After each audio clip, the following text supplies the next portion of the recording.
Hello నమస్తే, welcome to golden spell blogs. నేను మీ దివ్య. ఎలా ఉన్నారు అందరూ? నేనైతే చాలా బాగున్నానండి. మీ అందరూ కూడా ఎలా ఉన్నారు నాకు కింద కమెంట్ చేసేయండి. సో ఈ రోజు బ్లాగ్ వచ్చేసి తమిళ చూడగానే మీకు అర్థమై ఉంటుంది. చిన్నపిల్లల్లో కుంగుబాటు ఏంటి అనేసి మీకు వింతగా అనిపించవచ్చు, అండ్ దెన్ ఆశ్చర్యంగా కూడా అనిపించవచ్చు. ఏమైనా పెద్దవాళ్ళలోనే డిప్రెషన్ ఉన్నప్పుడు చిన్నపిల్లల్లో డిప్రెషన్ ఎందుకు ఉందండి? సో పెద్దవాళ్ళు మనమే డిప్రెషన్ లో ఉన్నట్లు మనకే తెలియదు, అంటే చిన్నపిల్లలకు ఎలా తెలుస్తుంది? సో దానికి సంబంధించిన టాపిక్ అండి ఈ రోజు మన వీడియో. సో చిన్నపిల్లల్లోని డిప్రెషన్ అనేది ఎందుకు వస్తుంది, ఏంటి అని చెప్పేసి తెలుసుకుందాము. దాన్ని మనం ఎలాగా ముందుగా తెలుసుకోవాలి అండ్ దాన్ని ఎలాగా సాల్వ్ చేయాలి అనేది ఈ రోజు వీడియో అండి. సో లేట్ చేయకుండా వీడియో అనేది స్టార్ట్ చేసేద్దాము. ఎందుకు ఉండదండి, ఉంటుంది, వాళ్ళలో కూడా డిప్రెషన్ ఉంటుంది. సో ఫర్ ఒక ఎగ్జాంపుల్ చెప్పాలి అంటే, సో మనం చదువు అని చెప్పేసి వాళ్ళకి చాలా స్ట్రెస్ ఇచ్చేస్తున్నామండి. సో పేరెంట్స్ గా మనం కూడా ఇస్తున్నాము, అండ్ దెన్ స్కూల్లో కూడా వాళ్ళు కూడా టీచర్స్ కూడా స్ట్రెస్ ఇచ్చేస్తున్నారు అనమాట. సో ఆ స్ట్రెస్ వల్ల వాళ్ళు ఏంటి అంటే చదవాలి అని చెప్పేసి, ఒకవేళ మార్క్స్ తక్కువ వచ్చాయి అనుకోండి, ఆ మార్క్స్ తక్కువ వచ్చాయని చెప్పేసి మనం వాళ్ళని చాలా తిడుతూ ఉంటాం అనమాట. అలాగే స్కూల్లో కూడా మార్క్స్ తక్కువ వచ్చాయని చెప్పేసి మిగిలిన స్టూడెంట్స్ అందరి ముందు కూడా వీళ్ళని ఇన్సల్ట్ చేస్తూ ఉంటారు అనమాట.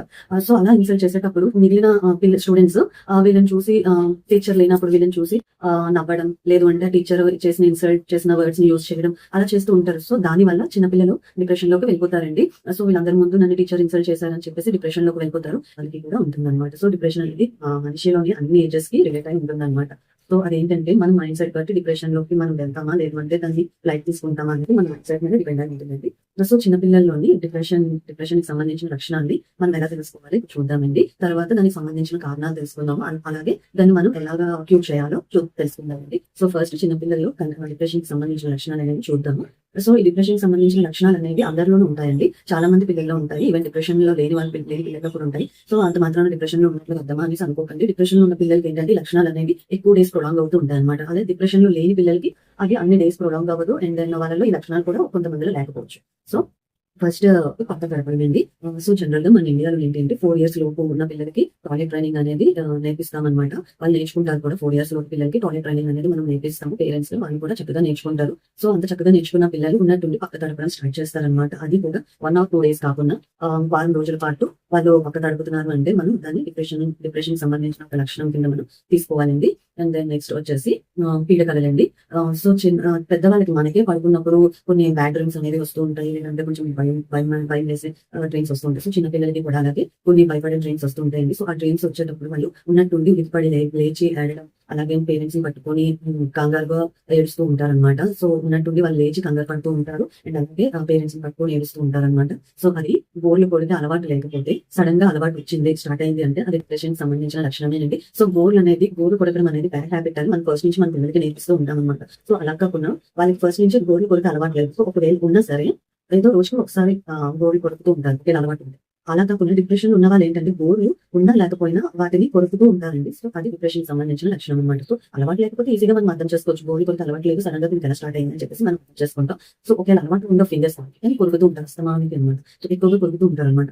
సో అది డిప్రెషన్ సంబంధించిన లక్షణం అండి. అండ్ అలాగే ఫుడ్ విషయంలో ఏంటి అంటే, మెయిన్ గా డిప్రెషన్ లో ఉన్న పిల్లలు ఏంటి అంటే అయితే ఫుడ్ ఎక్కువగా తీసుకుంటారు అనమాట. అంటే వాళ్ళు తినవలసిన క్వాంటిటీ కన్నా ఎక్కువగా తింటూ ఉంటారు అనమాట. అది డిప్రెషన్ సంబంధించిన ఒక లక్షణం అండి.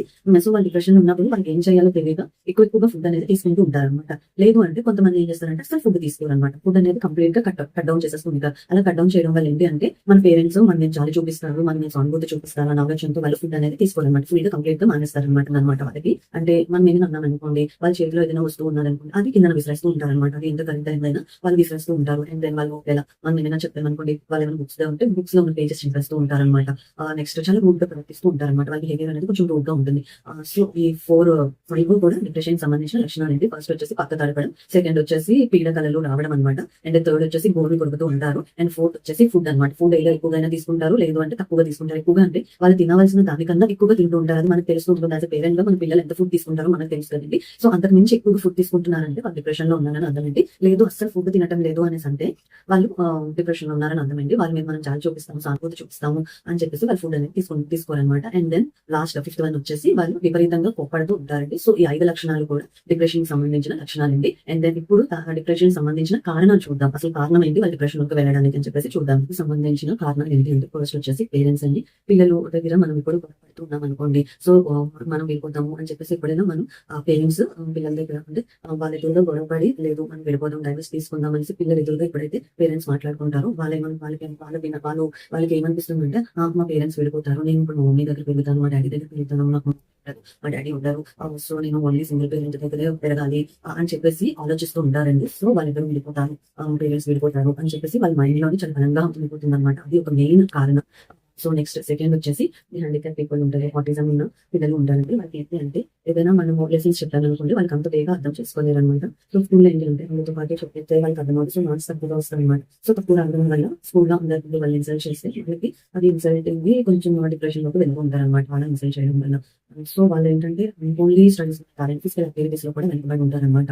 సో దానివల్ల ఏంటంటే వాళ్ళు డిప్రెషన్ లోకి వెళ్తారు. చదువులో ఫిజికల్ యాక్టివిటీస్ అన్నింటిలో వెనకబడడం వల్ల ఏంటి మేము ఫస్ట్ రావట్లేదు, ఇప్పుడు లాస్ట్ వస్తుందని చెప్పేసి డిప్రెషన్ లో ఉంటారన్నమాట. పేరెంట్స్ వెళ్ళిపోతారేమో అని భయము. సెకండ్ వచ్చేసి అన్నింటిలోని కూడా వెనుకబడి ఉంటారండి. ఫిజికల్ యాక్టివిటీస్ లో కానీ స్టడీస్ లో కానీ వాళ్ళు వెనుకబడి ఉండడం వల్ల డిప్రెషన్ లోకి వెళ్తూ ఉంటారన్నమాట.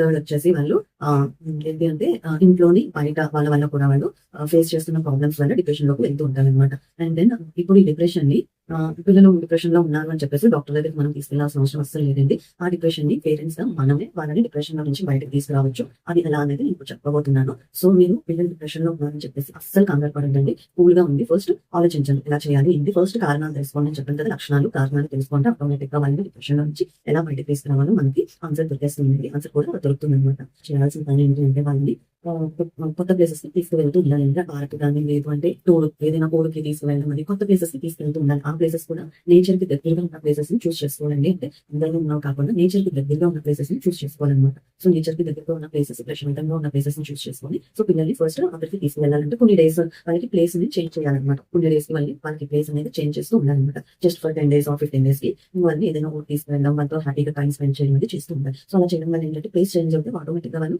డిప్రెషన్ నుంచి కొంచెం బయటకు వస్తారు. అండ్ అలాగే దాన్ని మర్చిపోతారు అనమాట. అది ఒకటండి. అండ్ దెన్ సెకండ్ వచ్చేసి పిల్లల్ని మనం ఎప్పుడు కూడా ఆప్యాయంగా పలకరించుతూ ఉండాలండి. సో వాళ్ళు ఏదైనా చిన్న పని బాగా చేశారనుకోండి, అంతే ఏం లేదండి. ఇంట్లో యాజ్ ఎ మదర్ గా మనకి వాళ్ళు హెల్ప్ చేశారనుకోండి, ఇంట్లో ఏదైనా పని మనకి వాళ్ళు హెల్ప్ చేస్తే నువ్వు చాలా బాగా పని చేసావు అని చెప్పేసి వాళ్ళని మనం మెచ్చుకోవాలండి. ఏదైతే వాళ్ళని దగ్గర తీసుకొని హక్ చేసుకోవాలన్నమాట. సో మనం ఎంత ఆప్యాయంగా మన పిల్లలతో ఉంటామో సో వాళ్ళకి డిప్రెషన్ అనేది అంత తొందరగా రాకుండా ఉంటుంది అనమాట. ఒక డిప్రెషన్ లో ఉన్న వాళ్ళు డిప్రెషన్ నుంచి బయటకు వస్తూ ఉంటారన్నమాట. సో ఒకవేళ స్కూల్లో వాళ్ళు ఏదైనా మంచి పని చేశారు, అందరూ వాళ్ళని మెచ్చుకున్నారు, లేదంటే లాస్ట్ టైం మీద ఈసారి ఎక్కువగా వచ్చాయి, బాగా వచ్చాయంటే వెంటనే వాళ్ళకి చాలా బాగా మార్క్స్ తెచ్చుకున్నావు అని చెప్పేసి ఎంకరేజ్ చేస్తూ ఉంటానండి. అండ్ అలాగే నువ్వు ఈసారి ఎక్కువ మార్క్స్ తెచ్చినావు, నువ్వు నెక్స్ట్ టైం ఇంకా మంచి మార్క్స్ తెచ్చుకుంటే నీకు ఒక గిఫ్ట్ కొనేసిస్తాను అని చెప్పేసి వాళ్ళకి చెప్తూ ఉండాలండి. అండ్ వాళ్ళతో ఎంత ప్రేమగా మనం మాట్లాడితే వాళ్ళ డిప్రెషన్ నుంచి అంత తొందరగా బయటపడతారనమాట. పేరెంట్స్ గా మనం పిల్లలతో చాలా ప్రేమగా ఉండాలి, అలాగే ఆప్యాయంగా మాట్లాడుతూ ఉండాలండి. గొడవలు పేరెంట్స్ పిల్లల ఎదురుగా ఎప్పుడు గొడవ పడకూడదండి. ఒకవేళ వాళ్ళకి చాలా కోపంగా ఉంది, పిల్లలు ఇంట్లో ఉన్నారు, గొడవ పడాలి అనే సిచ్యువేషన్ వచ్చినప్పుడు పిల్లలు లేని టైంలో కోపాన్ని అక్కడ ఆపుకోండి. పిల్లలు లేని టైంలో లేదంటే పిల్లలు పడుకున్న టైంలో వేరే రూమ్ లో ఎక్కడికైనా వెళ్ళి మీరు గొడవ పడండి. అంతేగాని పిల్లలు అక్కడ చదువుకుంటూ ఉంటారు, మీరు ఇక్కడ గొడవ పడడం మాత్రం చేయదు. సో ఎప్పుడైతే పేరెంట్స్ పిల్లల ఎదురుగా గొడవ పడతారో దాని ఎఫెక్ట్ అనేది పిల్లల మీద చాలా ఎక్కువగా పడుతూ ఉంటుందండి. సో అందుకని చెప్పేసి ఈ గొడవ పడతాం, చాలా కోపం వచ్చేస్తుంది, గొడవ పడాలి ఎలా అయినా వేరే రూమ్కి వెళ్ళిపోండి. వేరే రూమ్కి వెళ్తే చేసుకొని గొడవ పడి ప్రాబ్లమ్ మీకు ఏ ప్రాబ్లమ్స్ ఉన్నా మీరు సాల్వ్ చేసుకోండి. లేకపోతే పిల్లల ఎదురుగా గొడవ మాత్రం ఇప్పుడు పడద్దు. అండ్ లాస్ట్ వచ్చేసి అంటే బయట స్కూల్లో కూడా తక్కువ మార్క్స్ వస్తే అందరు స్టూడెంట్స్ ముందు వాళ్ళని ఇన్సల్ట్ చేస్తారు కదా. సో అలా ఇంట్లో మీరు అస్సలు చేయొద్దండి. వేరే వాళ్ళతో కంపేర్ చేసుకుంటే దీనికన్నా బాగా చదివిన స్టూడెంట్స్ తో దీన్ని కంపేర్ చేసి అస్సలు మాట్లాడొద్దండి. అండ్ అలాగే నువ్వు ఎందుకు పనికి రావు, నువ్వు ఎందుకు చదువుతున్నావో నీకే తెలియదు, ఇప్పుడు చూసిన తక్కువ మార్క్స్ వస్తున్నాయి, అసలు ఏమవుతాం అనుకుంటున్నావు, ఇంకంటే ఏం లేదు అని చెప్పేసి ఇప్పుడు వాళ్ళని తీవ్రంగా కించపరిచేటట్లుగా మాట్లాడకూడదు అనమాట. అంటే వేరే వాళ్ళని పొగుడుతూ వీళ్ళని తక్కువ చేస్తూ మాట్లాడకూడదు అనమాట. అంటే దీనికన్నా బాగా చదివిన స్టూడెంట్స్ ని పొగుడుతూ దీనిని తక్కువ చేస్తూ మాట్లాడకూడదండి. ఇప్పుడు కూడా వేరే స్టూడెంట్స్ తో మీ పిల్లల్ని కంపేర్ చేసి మాట్లాడకూడదు. దానివల్ల ఏంటి అంటే మా పేరెంట్స్ నన్ను ఇన్సల్ట్ చేస్తున్నారు, వేరే స్టూడెంట్స్ వాళ్ళు మెచ్చుకుంటున్నారు, సో నేనే వాళ్ళకి నచ్చడం లేదు అని చెప్పేసి వాళ్ళు డిప్రెషన్ లోకి వెళ్తూ ఉంటారండి. సో ఇవి ఫోర్ రీజన్స్ అనమాట. ఈ ఫోర్ కూడా మీరు పాటిస్తే మీ పిల్లల్ని డిప్రెషన్ నుంచి బయటకు తీసుకురావచ్చండి. ఫస్ట్ వచ్చేసి పాయింట్స్ నేను చెప్పాను కదండి. సో ఈ 4 points పాటిస్తే మీ పిల్లల్ని డిప్రెషన్ నుంచి బయటకు తీసుకురావచ్చండి. సో ఫస్ట్ వాళ్ళని ఒక మంచి ప్లేస్ కి తీసుకువెళ్ళాలి. నెక్స్ట్ సెకండ్ వచ్చేసి పిల్లలతో మనం ఆప్యాయంగా పలకరిస్తూ ఉండాలి. అలాగే వాళ్ళ మీద ప్రేమను చూపిస్తూ ఉండాలి, వాళ్ళని హక్ చేసుకోవడం చేస్తూ ఉండాలన్నమాట. పొగడడం, హక్ చేసుకోవడం అది చేస్తూ ఉండాలి. అండ్ దెన్ థర్డ్ వచ్చేసి పిల్లల ఎదురుగా పేరెంట్స్ ఎప్పుడు గొడవ పడకూడదు. అండ్ దెన్ లాస్ట్ వచ్చేసి విమర్శించొద్దు. వాళ్ళని ఎదుటి వాళ్ళతో పోలుస్తూ పిల్లల్ని ఎప్పుడు కూడా తక్కువ చేసి మాట్లాడకండి. సో ఇవి 4 points అండి. సో ఈ 4 points కూడా మీరు ఫాలో అవుతే మీ పిల్లల్ని కంపల్సరీగా డిప్రెషన్ నుంచి బయటకు తీసుకురావచ్చండి. సో ఈ మ్యాటర్ అంతా కూడా ఈ టాపిక్ అంతా కూడా నేను ఒక ఆర్టికల్ లో చదివానండి. సో దాన్నే నేను మీకు కూడా యూజ్ అవుతుందని చెప్పేసి మీతో షేర్ చేసుకుంటున్నాను.